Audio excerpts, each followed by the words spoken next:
चलिए आज हम पढ़ेंगे जेंडर। क्या पढ़ेंगे? जेंडर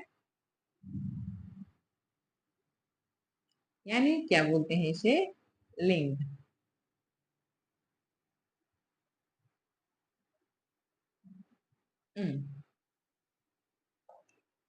चलिए, इन सभी बातों से आप लोग परिचित होंगे। हम लोग आए दिन इन शब्दों का यूज करते हैं, लेकिन हम बस उसको ये नहीं समझते हैं कि ये जो है वो हमारे व्याकरण की चीज होते हैं क्या। हम बस उस पर ध्यान नहीं देते हैं, लेकिन यूज तो हम सब करते हैं। जैसे कि मम्मी खाना बना रही है, मम्मी खाना बना रही है, पापा खाना बना रहे हैं।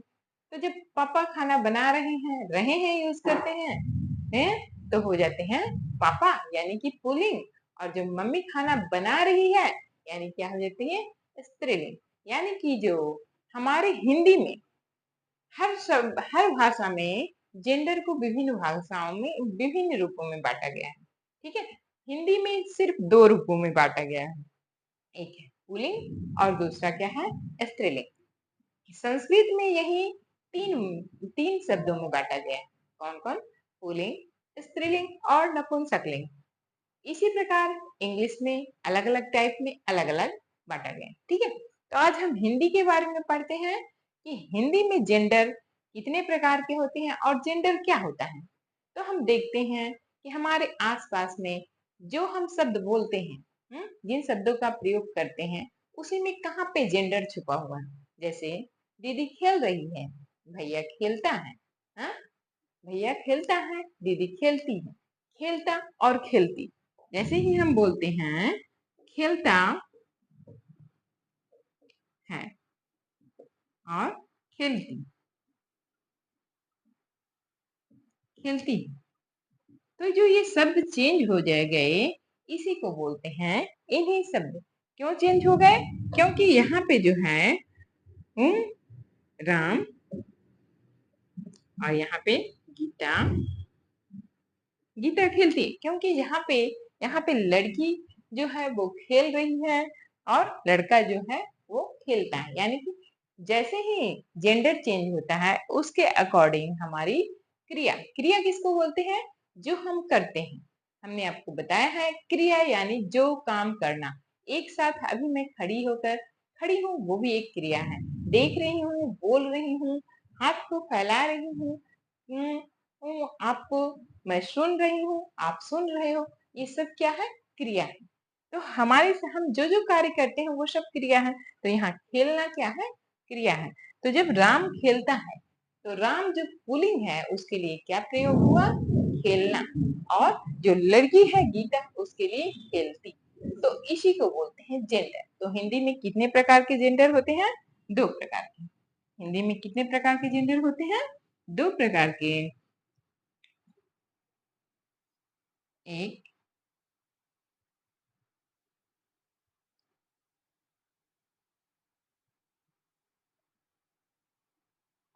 पुल्लिंग और दूसरा क्या होता है? स्त्रीलिंग। स्त्रीलिंग। पहला होता है पुल्लिंग और दूसरा क्या होता है? स्त्रीलिंग। तो अब हम पढ़ते हैं कि पुल्लिंग और स्त्रीलिंग में किस प्रकार के क्या क्या शब्द आते हैं। तो जैसे आप जानते हो, जो जो स्त्री का बोध करता है, जिन शब्दों से स्त्री शब्द का बोध होता है उसे क्या बोलेंगे? स्त्रीलिंग। और जिन शब्दों से पुरुष भाव शब्द का बोध होता है उसे हम पुल्लिंग बोलते हैं। जैसे कि हम यहाँ उदाहरण देख सकते हैं। हम यहाँ क्या कर सकते हैं? उदाहरण देख सकते हैं। जैसे कि राजा, यहाँ पे क्या होगा? रानी। यहाँ होगा माता, सॉरी, यहाँ होगा पिता और यहाँ क्या होगा? माता। यहाँ होगा लड़का, यहाँ होगा लड़की।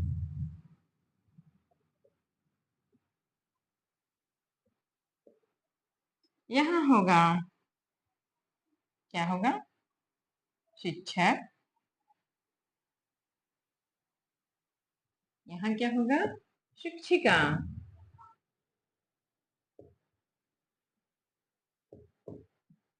इस प्रकार हम देखते हैं कि हमारा जो जेंडर है वो दो भागों में बट गया है। कौन कौन है? एक है स्त्रीलिंग और दूसरा है पुल्लिंग। पुल्लिंग यानी जिन शब्दों से पुल्लिंग शब्द का जो पुरुष जाति का बोध होता है उसे पुल्लिंग बोलते हैं, और जो स्त्री हो जाति का जिससे बोध होता है उसे क्या बोला जाता है? स्त्रीलिंग। इस प्रकार आप अपने अपने समाज में, अपने परिवेश में, अपने इन्वायरमेंट में उसे डिवाइड करिए कि कौन पुल्लिंग है और कौन स्त्रीलिंग। ठीक है। अब आगे देखिए कि एक ऐसे कुछ शब्द होते हैं जिनको, मान लीजिए यहाँ मैं वर्ड दे रही हूँ, कुछ ऐसे शब्द होते हैं जो हमेशा पुल्लिंग होते हैं और कुछ ऐसे शब्द होते हैं जो हमेशा स्त्रीलिंग होते हैं। तो ऐसे कुछ शब्द होते हैं उन्हें क्या बोला जाता है? नित्य। नित्य पुल्लिंग और नित्य स्त्रीलिंग क्या बोला जाता है?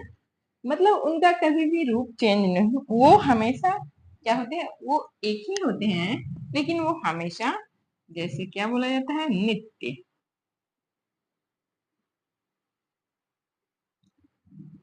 पुल्लिंग। और एक होता है नित्य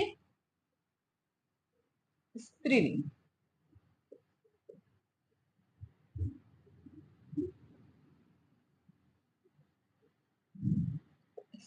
स्त्रीलिंग। ठीक है। नित्य पुल्लिंग और नित्य स्त्रीलिंग ऐसे कुछ शब्द होते हैं जो हमेशा पुल्लिंग होते हैं। उसमें हम गए, जैसे कि आप पहाड़ों के नाम, पहाड़ों के नाम, जितने भी पहाड़ के नाम होते हैं वो क्या होते हैं? पुल्लिंग होते हैं। जितने भी पहाड़ के नाम होते हैं वो क्या होते हैं? पुल्लिंग होते हैं। जितने भी दिनों के नाम होते हैं, जैसे दिनों के नाम, वो क्या होते हैं? हमेशा पुल्लिंग होते हैं। दिनों के नाम हमेशा क्या होते हैं? पुल्लिंग होते हैं। महीनों के नाम,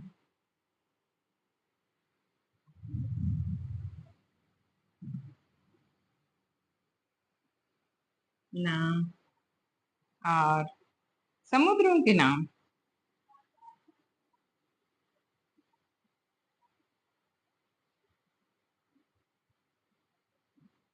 नाम।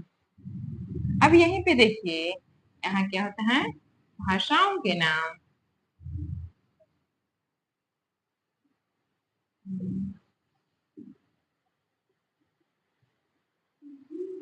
नदियों के नाम,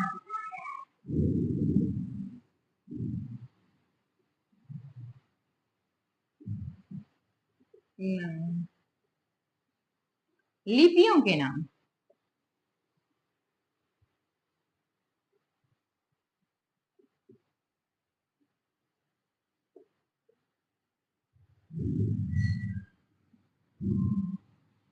देशों के नाम,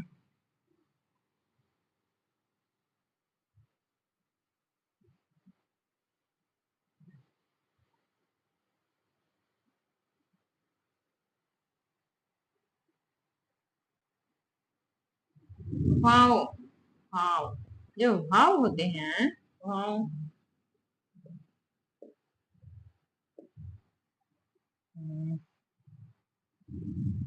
पेड़ों के नाम।